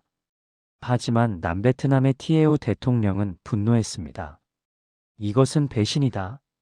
협정의 내용을 보니 미군은 철수하지만 북베트남군은 남쪽에 그대로 남는다는 것이었습니다. 15만 명의 북베트남 정규군이 남베트남 땅에 주둔한 채로 말이죠. 티에우는 서명을 거부했습니다. 미국이 자신을 버리려 한다고 비난했습니다. 닉슨은 딜레마에 빠졌습니다. 티에우를 설득해야 했지만 시간이 없었습니다. 선거가 다가오고 있었으니까요. 11월 7일 닉슨은 압도적인 표차로 재선되었습니다. 민주당의 조지 맥거번을 49개 주에서 이겼습니다. 미국 역사상 가장 큰 승리 중 하나였습니다. 닉슨은 이제 협상에 집중할 수 있었습니다. 하지만 북베트남이 태도를 바꿨습니다. 10월에 합의를 재협상하자고 요구했습니다. 미국이 약해 보였으니까요. 티에우조차 통제하지 못하는 미국이 무서울 게 뭐가 있겠습니까? 12월 파리 협상이 결렬되었습니다. 닉슨은 격분했습니다. 그는 결정을 내렸습니다. 북베트남을 무릎 꿇려야 한다고. 폭격으로 협상 테이블로 다시 끌어내야 한다고. 그들에게 폭탄을 퍼부어라. 크리스마스 선물로 말이다. 12월 18일 역사상 가장 거대한 폭격 작전이 시작되었습니다. 작전명 라인베커 아이아이카지만 세상은 이것을 크리스마스 폭격이라고 불렀습니다. B-52 폭격기 수십 대가 하노이와 하이퐁을 향해 날아갔습니다. 각 B에서 52는 27톤의 폭탄을 실었습니다. 밤하늘이 불덩이로 변했습니다. 폭격은 11일 동안 계속되었습니다. 크리스마스 당일만 쉬고요. 총 2만 톤의 폭탄이 떨어졌습니다. 히로시마 원폭의 15배 위력이었습니다. 하노이의 바흐마이 병원이 폭격당했습니다. 환자들이 죽었습니다. 주거 지역도 맞았습니다. 민간인 사상자가 속출했습니다. 하지만 북베트남의 방공망도 만만치 않았습니다. 소련제 SA-2 미사일이 하늘을 가득 메웠습니다. B-52 15대가 격추되었습니다. 93명의 미군 조종사가 죽거나 포로가 되었습니다. 국제사회가 비난했습니다. 스웨덴 총리는 나치의 행위라고 했습니다. 교황은 탄식했습니다. 영국 언론은 야만이라고 썼습니다. 미국 내에서도 반발이 일었습니다. 크리스마스의 폭격이라니 이것이 평화를 위한 것입니까? 하지만 닉슨은 멈추지 않았습니다. 그는 북베트남이 항복하기를 기다렸습니다. 12월 29일 북베트남이 백기를 들었습니다. 협상에 복귀하겠다고 통보했습니다. 닉슨은 승리를 선언했습니다. 폭격이 효과가 있었다. 하지만 진실은 달랐습니다. 북베트남은 폭격 때문에 굴복한 게 아니었습니다. 그들은 이미 10월 협정에 만족하고 있었고 미국이 결국 그 협정으로 돌아올 것을 알고 있었습니다. 1973년 1월 협상이 재개되었습니다. 1월 27일 파리 평화협정이 체결되었습니다. 주요 내용은 이랬습니다. 60일 내에 모든 미군이 철수한다. 모든 미군 포로가 석방된다. 북베트남군은 현재 위치에 그대로 남는다. 남베트남의 미래는 남베트남인들이 결정한다. 휴전이 시작된다. 티에우는 여전히 반대했지만 선택의 여지가 없었습니다. 닉슨은 협박과 회유를 섞어 그를 설득했습니다. 서명하지 않으면 미국의 모든 지원을 끊겠다. 서명하면 계속 지원하고 북베트남이 협정을 위반하면 폭격으로 응징하겠다. 티에우는 울면서 서명했습니다. 1973년 3월 29일 마지막 미군 전투부대가 베트남을 떠났습니다. 다낭의 부두에서 해병들이 배에 올랐습니다. 일부는 안도했지만 많은 이들은 씁쓸했습니다. 우리는 왜 왔던 걸까? 무엇을 잃었나? 591명의 미군 포로가 석방되었습니다. 하노이 힐튼이라 불린 수용소에서 나온 그들은 야윈 얼굴에 상처투성이었습니다. 일부는 몇 년 동안 고문을 당했습니다. 그럼에도 그들은 살아서 돌아온 행운아들이었습니다. 존 맥케인도 그중 한 명이었습니다. 5년 반 동안 포로였던 해군 조종사였죠. 그는 훗날 상원의원이 되고 대통령 후보가 될 것입니다. 미국은 명예로운 평화를 얻었다고 선언했습니다. 닉슨과 키신저는 자화자찬했습니다. 키신저는 노벨 평화상까지 받았습니다. 하지만 평화는 없었습니다. 미군이 떠나자마자 전투가 재개되었습니다. 북베트남군과 남베트남군이 다시 싸우기 시작했습니다. 협정의 잉크가 마르기도 전에 휴전은 깨졌습니다. 차이가 있다면 이제 미군이 없다는 것이었습니다. 남베트남군은 혼자였습니다. 미국의 공중 지원도 지상군도 없었습니다. 무기와 탄약은 계속 들어왔지만 사기는 떨어졌습니다. 반면 북베트남은 재정비했습니다. 소련과 중국이 무기를 보냈습니다. 탱크, 대포, 미사일. 이제 북베트남은 게릴라 부대가 아니라 현대적인 군대였습니다. 1974년 닉슨에게 재앙이 닥쳤습니다. 워터게이트 스캔들이었습니다. 1972년 닉슨의 재선 캠페인 팀이 민주당 본부에 침입해 도청 장치를 설치하려다 붙잡혔습니다. 처음에는 하찮은 사건으로 보였지만 조사가 진행되면서 닉슨의 관여가 드러났습니다. 닉슨은 은폐를 시도했습니다. 하지만 증거가 쏟아졌습니다. 백악관의 녹음 테이프가 공개되었고 그의 범죄가 만천하에 드러났습니다. 1974년 8월 9일 닉슨은 사임했습니다. 미국 역사상 처음으로 재임 중 사임한 대통령이었습니다. 제럴드 포드가 대통령이 되었습니다. 그는 닉슨을 사면했고 베트남 문제는 방치했습니다. 미국은 베트남에 지쳐 있었습니다. 의회는 남베트남에 대한 군사 원조를 대폭 삭감했습니다. 약속했던 지원을 하지 않았습니다. 남베트남은 버림받았습니다. 티에우 대통령은 절망했습니다. 그는 미국을 믿었습니다. 닉슨이 약속했습니다. 북베트남이 공격하면 다시 폭격으로 응징하겠다고. 하지만 닉슨은 이미 백악관에 없었고 미국은 돌아오지 않았습니다. 북베트남은 준비를 마쳤습니다. 1974년 말 하노이에서 정치국 회의가 열렸습니다. 안건은 하나, 최종 공세였습니다. 보응우엔잡 장군이 작전을 설명했습니다. 1975년 건기에 전면 공격을 개시한다. 목표는 420이다. 2년 안에 전쟁을 끝낸다. 하지만 반티엔중 장군은 더 과감한 안을 제시했습니다. 1년이면 충분합니다. 남베트남은 이미 무너지고 있습니다. 우리가 밀면 도미노처럼 쓰러질 것입니다. 레주원 당 총서기가 결정했습니다. 1975년에 전쟁을 끝내자. 1975년 1월 북베트남군이 풍롱을 공격했습니다. 중부 고원의 이 지역은 전략적 요충지였습니다. 남베트남군은 항복했습니다. 저항다운 저항도 없이요. 북베트남은 놀랐습니다. 이렇게 쉬울 줄은 몰랐습니다. 그들은 계획을 수정했습니다. 더 빨리, 더 대담하게 가기로 했습니다. 3월 10일 북베트남군이 중부 고원을 가로질러 진격했습니다. 반메투옷이 함락되었습니다. 남베트남군이 무너졌습니다. 티에우는 패닉에 빠졌습니다. 그는 전략적 후퇴를 명령했습니다. 중부를 포기하고 남부를 지키겠다는 것이었습니다. 하지만 후퇴는 혼란이 되었습니다. 명령 계통이 붕괴했습니다. 군인들이 무기를 버리고 도망쳤습니다. 장교들이 먼저 도망갔습니다. 민간인들도 함께 도망쳤습니다. 수십만 명의 피난민이 해안을 향해 걸었습니다. 노인, 여자, 아이들. 그들은 무엇이든 들 수 있는 걸 들고 걸었습니다. 도로는 피난민으로 가득 찼습니다. 북베트남군의 포격이 피난민 행렬을 강타했습니다.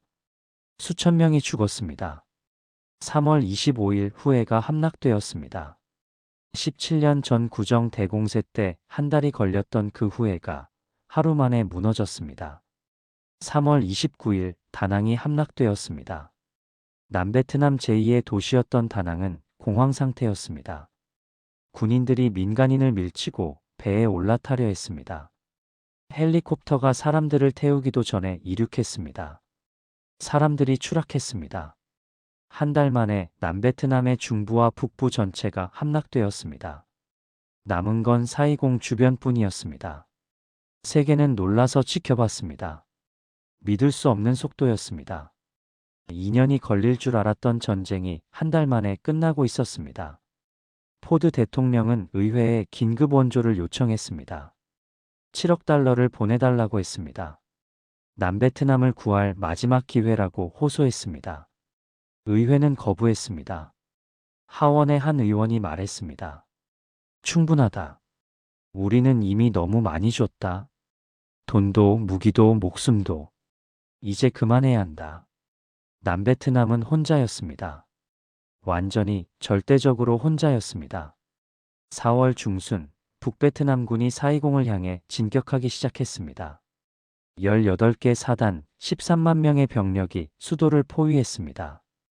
탱크, 대포, 미사일로 무장한 현대적 군대였습니다. 사이공의 운명이 결정되는 순간이 다가오고 있었습니다. 1975년 4월 21일 티에우 대통령이 텔레비전에 나왔습니다. 그는 울고 있었습니다. 미국이 우리를 배신했습니다. 그들은 약속을 지키지 않았습니다. 키신저가 거짓말을 했습니다. 그는 사임을 선언했습니다. 그리고 그날 밤 몰래 비행기를 타고 대만으로 도망갔습니다. 금괴를 가득 실은 비행기였다고 합니다. 권력은 짬바느엉 부통령에게 넘어갔습니다. 흐엉은 온건파였고 북베트남과 협상할 수 있다고 믿었습니다. 하지만 일주일 후 흐엉도 사임했습니다. 북베트남은 협상에 관심이 없었습니다. 그들은 완전한 승리를 원했습니다. 권력은 즈엉반민 장군에게 넘어갔습니다. 1963년 GM을 타도한 그 장군이었습니다. 그는 마지막 대통령이 될 운명이었습니다. 4월 27일 북베트남군이 사이공 외곽에서 포격을 시작했습니다. 로켓이 도시에 떨어졌습니다. 탄노넷 공군 기지가 폭격당했습니다. 비행기들이 불타올랐습니다. 사이공은 공포에 휩싸였습니다. 사람들이 미국 대사관 앞에 모여들었습니다. 수천 명이 철문 앞에서 외쳤습니다. 우리를 데려가 주세요. 제발, 우리를 버리지 마세요. 그들은 미군을 위해 일했던 사람들이었습니다. 통역, 비서, 운전기사, 요리사. 그들은 알고 있었습니다. 북베트남이 오면 자신들이 어떻게 될지를. 그레이엄 마틴 대사는 피난을 거부했습니다. 우리가 도망가면 패닉이 일어날 것이라고 그는 주장했습니다. 그는 기적을 믿고 있었습니다. 막판 협상, 휴전, 뭐든 뭔가 일어나서 사이공을 구해줄 거라고 믿었습니다. 하지만 워싱턴은 현실을 직시했습니다. 포드 대통령이 명령했습니다. 미국인들을 전부 철수시켜라. 4월 29일 새벽 작전명 프리퀀트 윈드가 개시되었습니다. 사이공에서 미국인들과 협조자들을 헬리콥터로 철수시키는 작전이었습니다. 오전 10시 51분 라디오에서 특별한 신호가 흘러나왔습니다. 빙크로스비의 화이트 크리스머스였습니다. 4월의 사이공에서 크리스마스 캐럴이라니. 이것은 암호였습니다. 모든 미국인은 지정된 집결지로 가라. 철수가 시작된다. 대사관은 아비규환이었습니다. 수천 명이 담장을 넘으려 했습니다. 해병들이 막았지만 물밀듯이 밀려왔습니다. 일부는 담장을 기어올랐습니다. 해병들이 곤봉으로 손을 쳤지만 그들은 계속 올라왔습니다. 헬리콥터가 계속 날아왔습니다. CH-53, CH-46. 대사관 옥상에 착륙하고 사람들을 태우고 날아갔습니다. 그리고 또 다른 헬기가 왔습니다. 헬기는 남중국해의 항공모함으로 사람들을 실어 날랐습니다. 항공모함 갑판은 헬기로 가득 찼습니다. 공간이 부족해지자 사용한 헬기를 바다에 밀어 넣었습니다. 수백만 달러짜리 헬기들이 물속으로 가라앉았습니다. CIA 요원 프랭크 스니프는 대사관 지붕에서 기밀 문서를 불태우고 있었습니다. 엄청난 양이었습니다. 20년간의 비밀이 연기가 되어 하늘로 올라갔습니다. 한 베트남 여자가 2살 난 아들을 해병에게 밀어줬습니다. 제발 데려가 주세요. 이 아이만이라도. 해병은 망설였습니다. 하지만 여자의 눈을 보고는 아이를 받았습니다. 여자는 울면서 물러났습니다. 그녀는 아들을 다시는 보지 못할 것이었습니다. 수백 명의 베트남 아이들이 그렇게 미국으로 갔습니다. 베이비리프트 작전이었습니다. 고아들, 혼혈아들, 전쟁이 남긴 아이들이었습니다. 밤이 되었습니다. 헬리콥터는 계속 날아왔습니다. 하지만 대사관 마당에는 여전히 수백 명이 남아 있었습니다. 마틴 대사는 끝까지 버텼습니다. 자정이 지나서야 그는 마지막 헬기에 올랐습니다. 그는 성조기를 가슴에 안고 있었습니다. 새벽 4시 58분, 마지막 헬기가 이륙했습니다. 11명의 해병을 태우고 있었습니다. 그들은 대사관 옥상에서 마지막까지 경비를 섰던 병사들이었습니다. 대사관 마당에는 여전히 수백 명이 남아 있었습니다. 그들은 헬기를 향해 손을 흔들었습니다. 울부짖었습니다.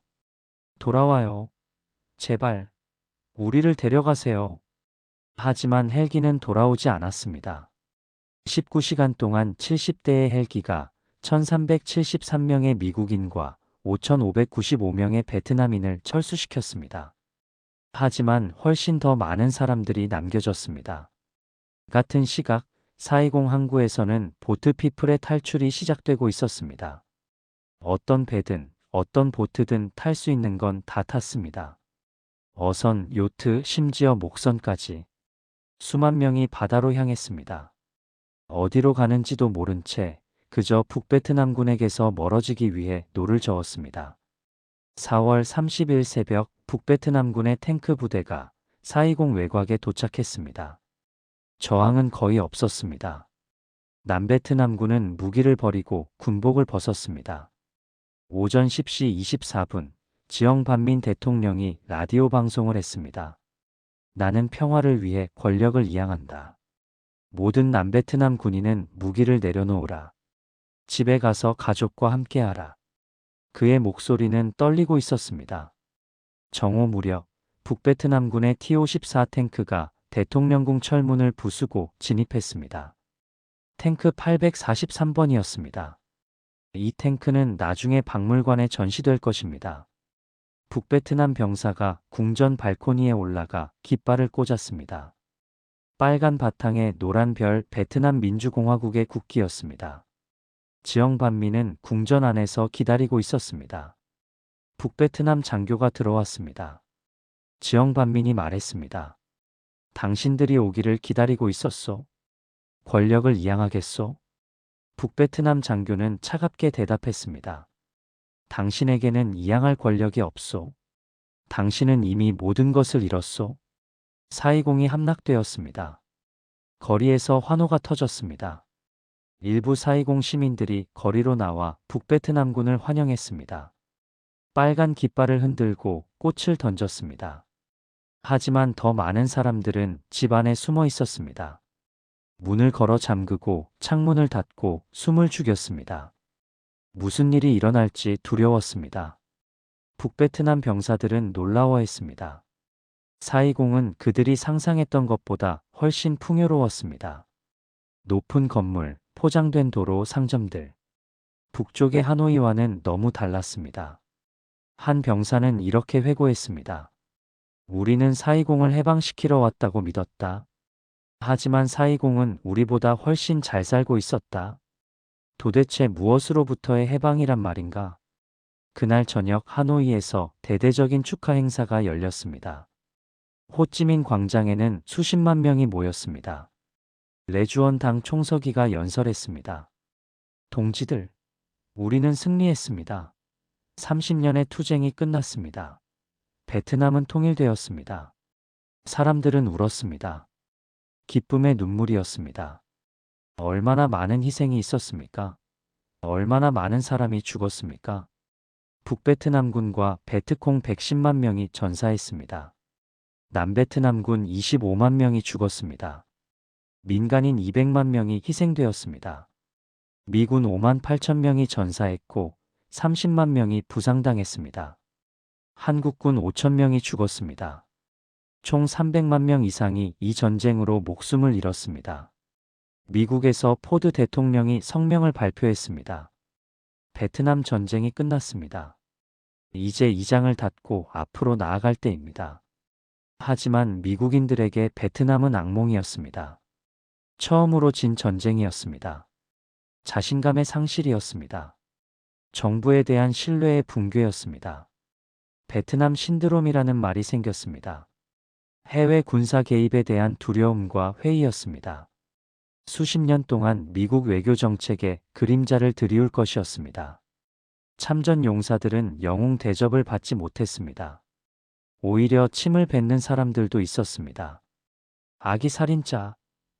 많은 참전 용사들이 PTSD로 고통받았습니다. 알코올 중독, 약물 중독, 자살. 전쟁은 끝났지만 그들의 전쟁은 계속되었습니다. 베트남에서는 통일의 기쁨도 잠시 새로운 고난이 시작되었습니다. 남베트남 사람들에 대한 재교육이 시작되었습니다. 옛 정부 관료, 군인, 경찰, 미군 협조자들이 재교육 캠프로 보내졌습니다. 며칠이면 끝날 거라고 했지만 몇 년이 되었습니다. 캠프의 조건은 끔찍했습니다. 강제 노동, 굶주림, 학대. 수만 명이 죽었습니다. 경제는 붕괴했습니다. 북베트남식 사회주의 경제를 남쪽에 강제로 이식했지만 실패했습니다. 식량이 부족했고 인플레이션이 치솟았습니다. 중국계 베트남인들이 박해받았습니다. 그들의 재산이 몰수되고 많은 이들이 추방되었습니다. 사람들이 다시 배를 타기 시작했습니다. 1975년부터 1990년대까지 200만 명 이상의 보트 피플이 베트남을 탈출했습니다. 작은 배에 수십 명이 탔습니다. 식량도 물도 부족했습니다. 폭풍이 배를 뒤집었습니다. 태국 해적들이 공격하여 약탈하고 강간했습니다. 수십만 명이 바다에서 죽었습니다. 정확한 숫자는 아무도 모릅니다. 살아남은 사람들은 태국, 말레이시아, 홍콩, 필리핀의 난민 캠프로 갔습니다. 그곳에서 몇 달, 몇 년을 기다렸습니다. 어떤 나라가 자신들을 받아줄까 기다리며 미국, 프랑스, 호주, 캐나다 많은 나라들이 베트남 난민을 받아들였습니다. 그들은 새로운 땅에서 새 삶을 시작했습니다. 1976년 7월 2일 베트남 사회주의 공화국이 공식 출범했습니다. 남과 북이 하나가 되었습니다. 4.20은 호찌민시로 개명되었습니다. 하지만 통일된 베트남은 평화롭지 않았습니다. 1979년 캄보디아를 침공했습니다. 1979년 중국과 전쟁을 벌였습니다. 소련과 동맹을 맺고 냉전의 한 축이 되었습니다. 경제는 파탄났고 사람들은 가난했으며 자유는 억압되었습니다. 승리했지만 모든 것을 잃은 것 같았습니다. 그리고 베트남의 정글에는 전쟁의 상처가 아직도 남아 있습니다. 불발탄, 지뢰, 고엽제에 오염된 땅. 전쟁은 끝났지만 전쟁의 유산은 계속되고 있습니다. 워싱턴 D.C. 의 내셔널몰에는 검은 화강암 벽이 있습니다. 베트남 참전 용사 기념비입니다. 벽에는 이름들이 빼곡히 새겨져 있습니다. 58,318개의 이름입니다. 베트남 전쟁에서 죽거나 실종된 모든 미군의 이름이죠. 사람들이 벽 앞에 섭니다. 손으로 이름을 쓰다듬습니다. 꽃을 놓고 편지를 남기고 울리다. 아버지의 이름을, 오빠의 이름을, 친구의 이름을 찾습니다. 이 기념비는 1982년에 세워졌습니다. 디자인한 사람은 마야 린이라는 21세의 예일대 학생이었습니다. 중국계 미국인이었던 그녀는 논란의 중심이 되었습니다. 일부 참전 용사들은 검은 벽이 치욕을 상징한다고 비난했습니다. 하지만 기념비가 완성되자 모두가 압도되었습니다. 벽은 땅속으로 들어가는 형태였습니다. 상처를 상징했습니다. 치유되지 않은 아직도 아픈 상처 말이죠. 이름들은 전사한 순서대로 새겨져 있습니다. 시간의 순서였습니다. 1959년부터 1975년까지 전쟁의 전체 역사가 벽에 담겨 있었습니다. 매년 수백만 명이 이곳을 방문합니다. 그것은 미국에서 가장 많이 방문하는 기념비 중 하나가 되었습니다. 슬픔의 순례지였습니다. 베트남 전쟁이 끝난 지 50년이 지났습니다. 하지만 그 영향은 지금도 계속되고 있습니다.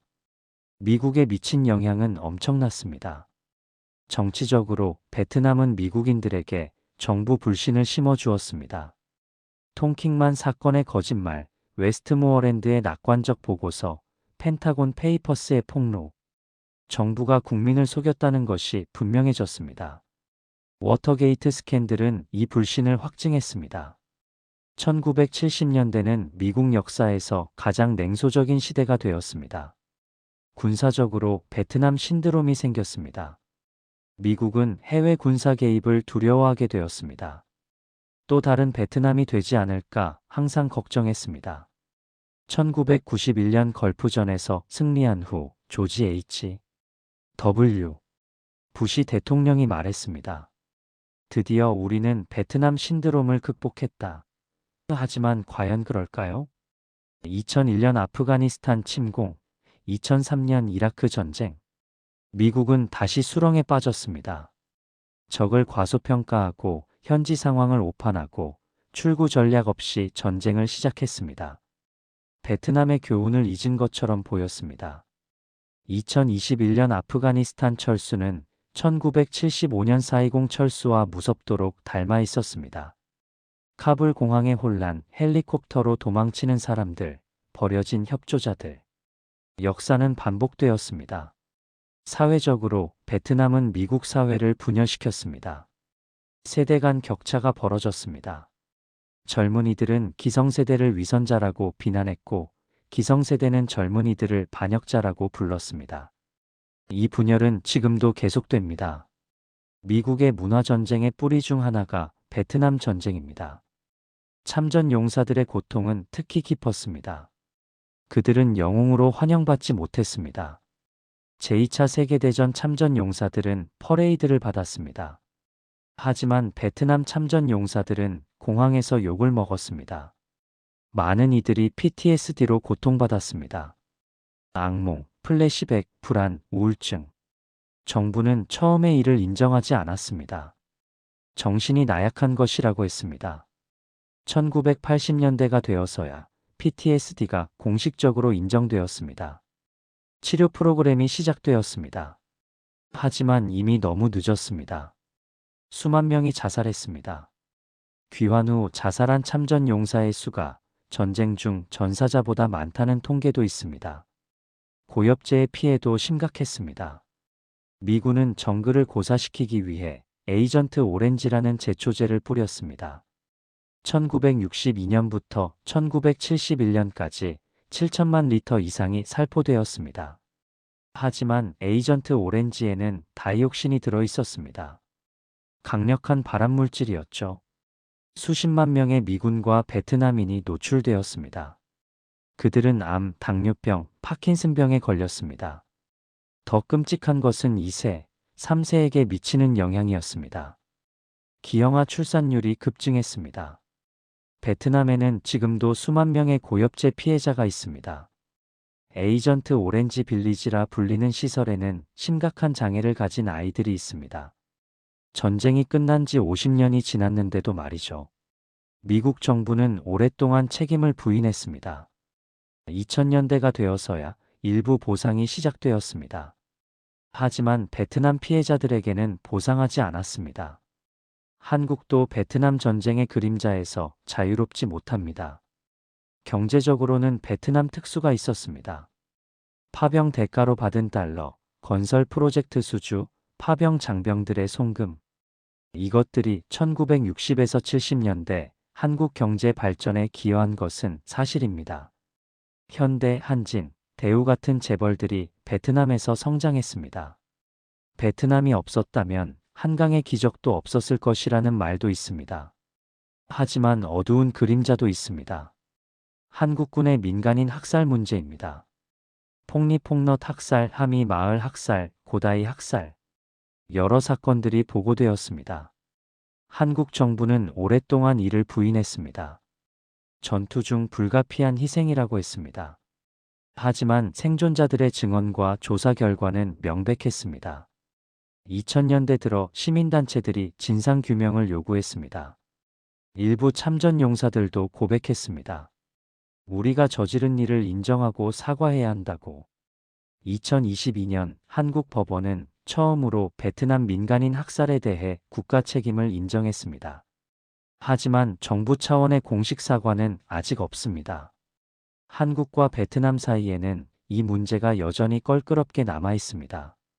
베트남 정부는 경제 협력을 위해 이 문제를 덮으려 하지만 피해자들은 잊지 않았습니다. 베트남은 어떻게 되었을까요? 전쟁이 끝난 후 베트남은 어려운 시기를 겪었습니다. 경제는 붕괴했고 국제적으로 고립되었습니다. 소련의 원조에 의존했지만 1991년 소련이 붕괴하자 베트남도 위기에 빠졌습니다. 1986년 베트남은 도이머이 쇄신 정책을 시작했습니다. 시장경제 요소를 도입하면서도 공산당의 지배를 유지하는 것이었습니다. 중국의 개혁 개방과 비슷한 모델이었죠. 도이머이는 성공했습니다. 베트남 경제는 빠르게 성장했습니다. 1990년대 연평균 7에서 8%의 성장률을 기록했습니다. 가난한 농업국가에서 신흥공업국으로 변모했습니다. 1995년 베트남은 미국과 국교를 정상화했습니다. 전쟁이 끝난 지 20년 만이었습니다. 2000년 빌 클린턴 대통령이 베트남을 방문했습니다. 전쟁 이후 처음으로 미국 대통령이 방문한 것이었습니다. 2007년 베트남은 WTO에 가입했습니다. 세계 경제에 완전히 통합되었습니다. 오늘날 베트남은 아시아의 성장 동력 중 하나입니다. 하노이와 호찌민시는 현대적인 대도시가 되었습니다. 고층 빌딩이 솟아오르고 스타벅스와 맥도날드가 있으며 젊은이들이 스마트폰을 들고 다닙니다. 하지만 여전히 공산당 일당 독재입니다. 언론의 자유는 제한되어 있고 인권 상황은 좋지 않습니다. 그리고 전쟁의 상처는 여전합니다. 베트남 전역에는 아직도 80만 톤 이상의 불발탄이 남아 있습니다. 매년 수백 명이 불발탄 사고로 죽거나 다칩니다. 아이들이 들판에서 놀다가 지뢰를 밟습니다. 고엽제로 오염된 지역도 많습니다. 다낭의 옛 공군 기지는 여전히 다이옥신 농도가 높습니다. 그곳 근처에 사는 사람들은 암 발병률이 높습니다. 심리적 상처도 깊습니다. 전쟁을 겪은 세대는 트라우마를 안고 살았습니다. 그들은 자식들에게 전쟁 이야기를 하지 않으려 했습니다. 너무 아팠으니까요. 하지만 젊은 세대는 알고 싶어 합니다. 할아버지, 할머니가 겪은 일을, 나라가 겪은 고통을. 베트남의 전쟁 박물관에는 전쟁의 참상이 전시되어 있습니다. 폭격 사진, 고엽제 피해자 사진, 마을 학살 기록. 끔찍한 이미지들입니다. 미국 관광객들이 그곳을 방문합니다. 어떤 이들은 눈물을 흘립니다. 우리가 이런 짓을 했단 말입니까? 어떤 이들은 분노합니다. 이건 선전이다. 진실은 복잡합니다. 전쟁에는 영웅도 악당도 있었고 희생자도 가해자도 있었으며 용기도 비겁함도 고귀함도 잔혹함도 모두 있었습니다. 베트남 전쟁의 교훈은 무엇일까요? 첫째, 문화와 역사를 이해하지 못하면 전쟁에서 이길 수 없습니다. 미국은 베트남을 이해하지 못했습니다. 그들은 베트남인들의 민족주의를, 독립에 대한 열망을, 외세에 대한 저항의 역사를 과소평가했습니다. 둘째, 우월한 화력만으로는 게릴라전을 이길 수 없습니다. 미국은 B-52, 네이팜탄, 고엽제로 베트남을 초토화했습니다. 하지만 베트콩의 의지를 꺾지 못했습니다.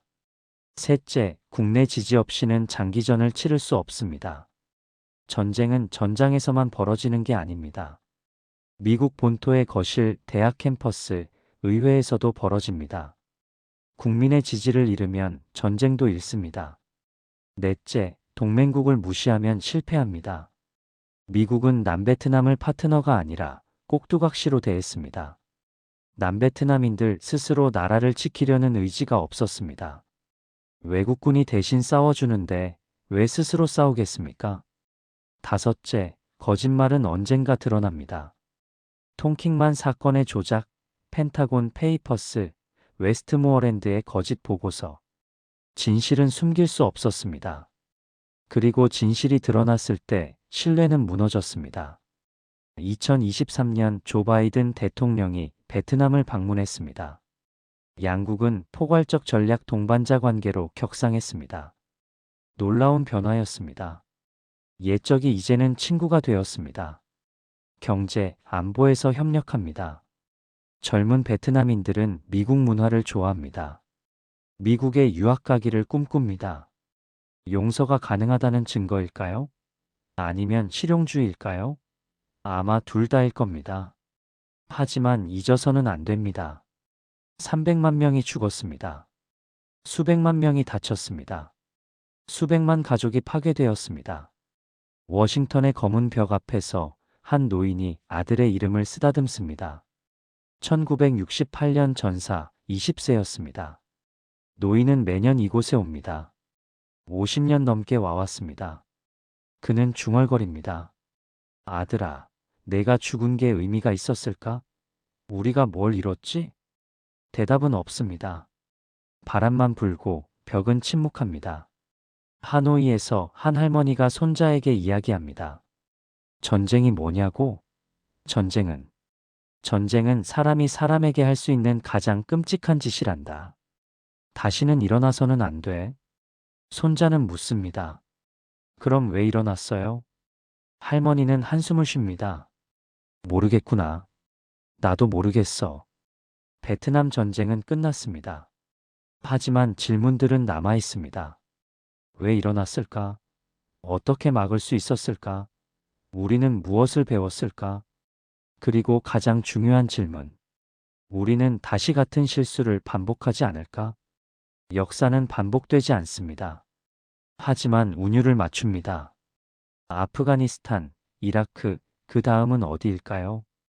베트남 전쟁의 교훈을 기억해야 합니다. 전쟁은 쉽게 시작되지만 끝내기는 어렵습니다. 전쟁은 항상 예상보다 오래 걸리고 더 많은 비용이 들며 더 많은 사람이 죽습니다. 그리고 전쟁은 결코 답이 아닙니다. 평화만이, 오직 평화만이 진정한 승리입니다. 베트남 전쟁은 우리에게 그것을 가르쳐 줍니다. 끔찍한 희생을 치르고서야 배운 교훈이지만 절대 잊어서는 안 될 교훈입니다. 5만 8천 명의 이름이 새겨진 검은 벽이 300만 명의 희생자가 우리에게 말합니다. Never again. 다시는. 그것이 베트남 전쟁이 남긴 유산입니다. 슬픔의 유산이지만 희망의 유산이기도 합니다. 우리가 배운다면, 우리가 기억한다면, 우리가 그 교훈을 마음에 새긴다면, 그렇다면 그들은 헛되이 죽지 않은 것입니다.